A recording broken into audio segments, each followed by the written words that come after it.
Ahead of the Olympic Games in Paris, France, coaches, managers, and officials responsible for Team Fiji have received a vital reminder to prioritize their own health following the completion of Team Fiji's first medical screening over the weekend. Dr. Joan Nassam, chair of the Fiji Association of Sports and National Olympic Committee, for SANOC's Medical Commission, emphasized the importance of ensuring the well-being of not just athletes but also the entire entourage comprising the chef de mission, coaches, officials, and managers. While our primary focus is naturally on the athletes, we must also acknowledge the significance of the health of all individuals supporting Team Fiji, Dr. Nassam emphasized. The rigors of organizing and preparing for such a prestigious event can exact a toll, both physically and mentally on the officials as well.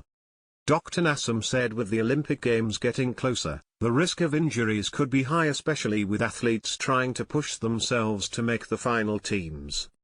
We urge all those preparing for the Olympics to seek medical advice early to avoid prolonged injury that could result in athletes, coaches or managers not making Team Fiji, he said.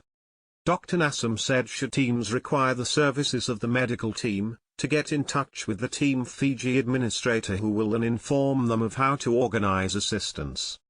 Dr. Nassam also reminded athletes, coaches, and officials about the World Anti-Doping Agency, WADA, and its list of prohibited substances and methods.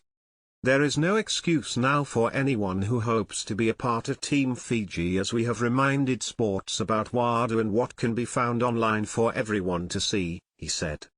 There are apps like the Global Drug Reference Online or Global DRO, even WADA has an app which is available for free on Google Play and the Apple App Store, he said.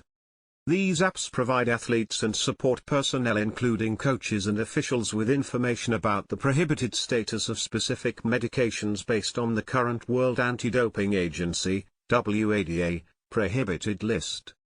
Dr. Nassam said the list is updated annually following an extensive consultation process facilitated by WADA.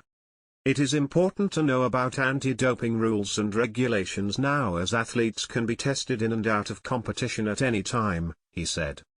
Dr. Nassam stressed the importance of athletes and officials being aware of the rules and most importantly the principle of strict liability. It basically means that each athlete is strictly liable for the substances found in his or her body, as a result of testing, he said. An anti-doping rule violation occurs whenever a prohibited substance is found in an athlete, whether or not the athlete intentionally or unintentionally used a prohibited substance or was negligent or otherwise at fault.